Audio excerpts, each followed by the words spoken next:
السلام عليكم. انا محمد الهجان وده برنامجكم دماغ ميديا.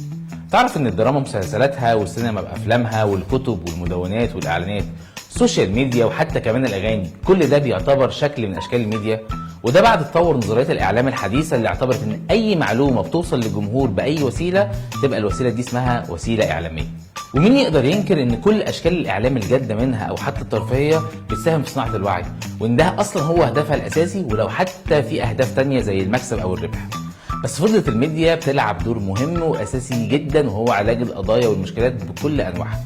وعشان كده زيها زي اي علاج، ممكن تروح للدكتور يكتب لك على علاج بس لازم يكون له اثار جانبيه. حلقتنا النهارده هنتكلم عن الميديا سايد افكت، وهي الاثار الجانبيه للميديا. زي الميديا ليها جانب ايجابي مهم جدا، ليها اثار سلبيه. اول اثر سلبي ممكن يحصل لاي حد فينا هو التاثر السريع، وده عامل زي ما بنقول كده ان الناس بتحب تسمع وتصدق وتقلد كمان اللي شافته وسمعته. وده بحس ان الاعلام وضعوا له نظريه اسمها نظريه التاثير السريع، او يعني له مصطلح الطف هو الحقنه تحت الجلد.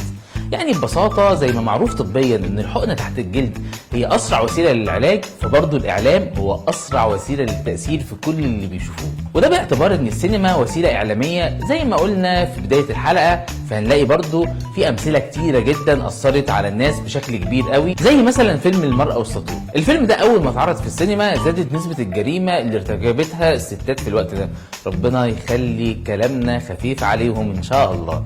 الوقت دوت كان فيه نسب جريمه كبيره جدا من ضرب وجنح وحتى قتل، وكل واحده بقت فاكره ومقتنعه من ذات نفسها كده انها ممكن تقطع جوزها وتحطه في شنطه هاند باك وترميه للكلاب وترجع تاخد شاور وتنام، ولا من شاف ولا من دري. يعني من الاخر الجريمه تمت وهم في حته تانية خالص. او زي ما امال ماهر لما طلعت قالت اللي قادره وبقى بقدره قادر كلهم قويين وقادرين. من التاثيرات السلبيه برضو للميديا وهي التاثيرات السريعه، يعني هي كده عمليه تعميم الاحكام. هنلاقي مثلا معظم الاعمال الدراميه والسينمائيه بتطلع المحامي ان هو شخص بيلعب بالبيضه والحجر، واكتر حد بيتحايل على القانون. وطبعا الفيدباك اللي بيجي على اي محامي وانت رايح تتعامل معاه من الصوره اللي انت خدتها من الاعلام ان الشخص دوت نصاب، مع انه هو نفس الشخص ده ان هو المفروض يكون اداه للدفاع عن العداله. وحتى على مستوى الدين هنلاقي ان صوره رجل الدين في الافلام والمسلسلات غالبا ارتبطت بالتشدد والارهاب، وده اللي خلق مفهوم الاسلاموفوبيا عند معظم الدول الغرب، وبدا يربطوا الاسلام دايما بالسلاح والتفجيرات. وطبعا في قائمه كبيره جدا انتوا عارفينها من الافلام، وهو على راسها فيلم الارهابي وافلام كتيره جدا انتوا عارفينها اكتر مني. بس خليني اقول لكم على حاجه يمكن تطمنا شويه، ان مش كلنا بنتاثر بنفس السرعه ولا بنفس القوه بتاعه التاثر السريع.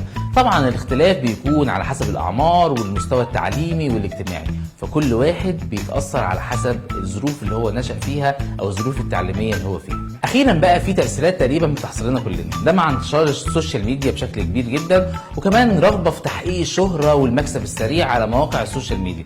ده طبعا بيكون على حساب المحتوى، فبنلاقي مثلا قنوات على اليوتيوب كل مهمه اصحابها ان هم بيورونا عايشين ازاي يومهم، وازاي بياكلوا بسرعه، ومين بيبوس البطه، ومين بيعمل مقالب في بعض. وغير طبعا فكره ركوب الترند، فاي حد عايز يتشهر النهارده يقدر يقول اي راي شاذ ويقدر يحلل ويناقش ويتكلم في اي حاجه عشان الناس تطلع ويركب الترند كل الناس تشوفه، وهو بقى كده مفكر نفسه ان هو نجح وعمل حاجه كبيره جدا. الخلاصه عشان تتجنب كل التاثيرات الجانبيه اللي ممكن تحصل لك دي لازم تكون فاهم وواعي كويس. يعني زي ما بنقول للمريض وهو بياخد الدواء لازم تقرا النشره اللي جايه لك مع الدواء. لاي علاج فانت كمان لازم تقرا وتعرف تعمل سيرش كويس عن الجهه المنتجه للمحتوى وصانع المحتوى، وتعرف كمان ميوله واتجاهاته عشان تعرف وتربط بين المحتوى اللي بيتقال ده وبين الناس اللي صرفت وانتجت المحتوى.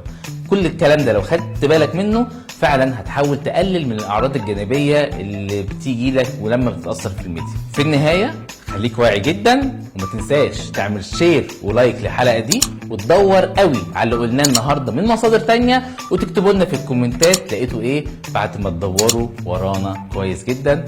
اشوفكم في حلقه جديده. محمد الهجان.